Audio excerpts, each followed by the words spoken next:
Hello football fans. কাল Montreal ঘরের মাঠে খুব বাজেভাবে পরাজিত হয়েছে ইন্টার মায়ামি।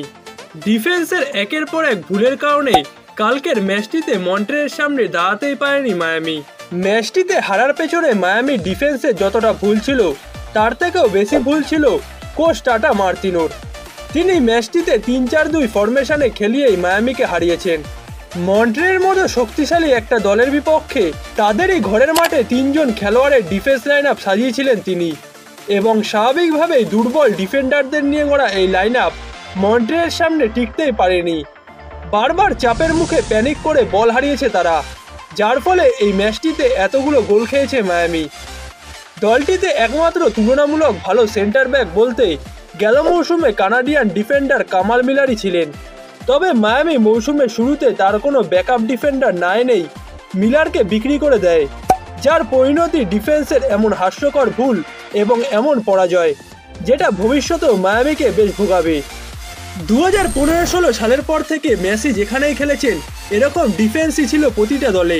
তবুও আশ্চর্য ব্যাপার যে তিনি এমন ভাঙাচোরা দল নিয়েও একের পর এক ট্রফি জিতেছেন। গেল মৌসুমে মায়ামির এই দলটিকে নিয়েও শিরোপা জিতেছেন মেসি, এবং এটাই তার শ্রেষ্ঠত্বের অন্যতম বড় কারণ। এবং যত যাই হোক, মেসি যেহেতু দলটিতে খেলছেন তাই আমাদের অবশ্যই প্রতিটা ম্যাচে মেসিকে মাঠের মধ্যে এক ঝলক দেখার জন্য মায়ামিকে ফলো করতে হবে।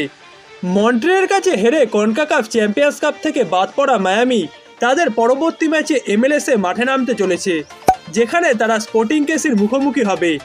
ম্যাচটিতে মেসিরা 14 এপ্রিল ভোর 6টায় মাঠে নামবে। বর্তমানে মায়ামি MLS-এর পয়েন্ট টেবিলে 3য় স্থানে আছে, এবং সেখানেও খুব একটা ভালো অবস্থায় নেই তারা। মায়ামি লিগের প্রতিটা দলের থেকে একটি বা দুটি ম্যাচ বেশি খেলেছে, যার কারণে পরবর্তী ম্যাচে মায়ামি পয়েন্ট হারালে টেবিলের অনেক নিচে নেমে যেতে পারে তারা।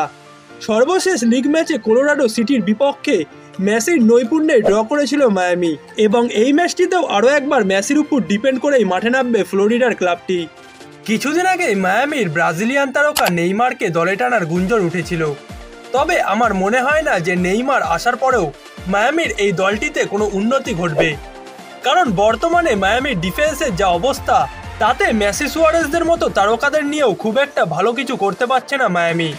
এই মৌসুমে ইন্টার মায়ামি MLS-এর মাত্র 8 ম্যাচে 16টি গোল করেছে, অর্থাৎ প্রতিটি ম্যাচে 2টো করে গোল করেছে তারা।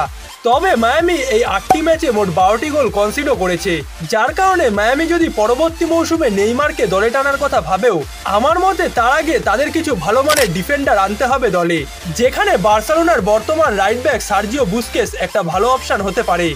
এছাড়া আরও 2 জন ভালো মানের সেন্টার ব্যাককেও দলে টানতে হবে মায়ামির, তবেই দলটি পরবর্তী মৌসুমে MSN ত্রয়ী নিয়ে ভালো কিছু করতে পারবে।